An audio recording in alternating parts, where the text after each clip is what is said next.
Saudara-saudara sekalian, impian waktu itu, karena kita waktu itu penuh dengan harapan, penuh dengan optimisme. Tahun 90-an, tahun 80-an Indonesia dikatakan macan Asia. Pertumbuhan kita terus menerus. Waktu itu kita bisa bikin pesawat terbang. PTDI lahir pada saat itu. Kita bikin kapal. Kita begitu semangat. Seluruh dunia lihat Indonesia. Tetapi kita pun tidak boleh lengah. Ternyata kehidupan di dunia ini sungguh keras. Persaingan keras. Persaingan antara bangsa. Persaingan antara manusia keras. Setiap bangsa ingin hidup dengan semakmur-makmurnya. Setiap bangsa ingin menjadi yang terhebat, yang terkuat, yang terkaya. Dan demi cita-citanya itu, setiap bangsa rela, tega untuk menghambat bangsa lain. Itu adalah sejarah manusia. Sejarah manusia ribuan tahun.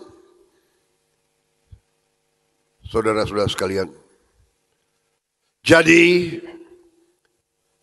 saudara sarjana-sarjana yang baru lulus, guru besar, para intelektual, para akademisi, ya benar yang saya katakan dari dulu.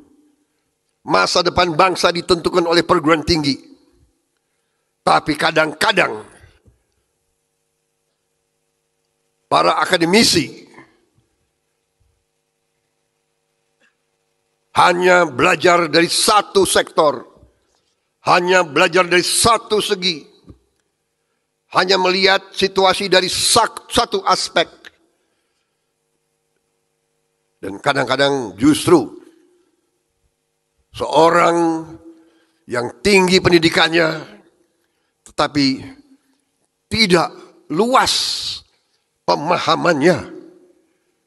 Dia menguasai ilmunya, bidangnya, tapi dia tidak bisa melihat realita. Contoh, kalau saudara belajar ilmu politik di fakultas, begitu saudara keluar lihat realita politik sebenarnya, mungkin saudara akan kaget. Realita kadang-kadang tidak sepenuhnya sesuai dengan ilmu yang ada di buku. Dan sering kita sebagai bangsa, kita kurang introspeksi, kita kurang waspada. Pemimpin-pemimpin kita, elit kita sering tidak waspada. Kita asik dengan kehidupan kita, dengan persaingan di antara kita, tidak melihat kenyataan sejarah bahwa tiap bangsa masing-masing berjuang untuk kepentingannya sendiri, dan tiap bangsa ingin unggul bila perlu dengan mengorbankan kepentingan bangsa-bangsa lain. Saudara-saudara sekalian, ini saya bicara dalam konteks bahwa dengan idealisme kita, dengan kerja keras kita, tahun 90-an kita diambang tinggal landas, tetapi kita tidak waspada, kita diganggu oleh kekuatan-kekuatan besar, kita cekcok di antara kita. Akhirnya pembangunan yang bisa kita seharusnya tahun 90-an kita tinggal landas, kita jatuh.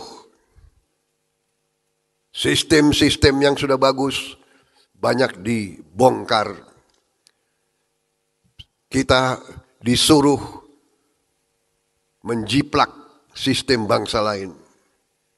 Sekarang kita telah mulai bangkit kembali. Setelah 25 tahun,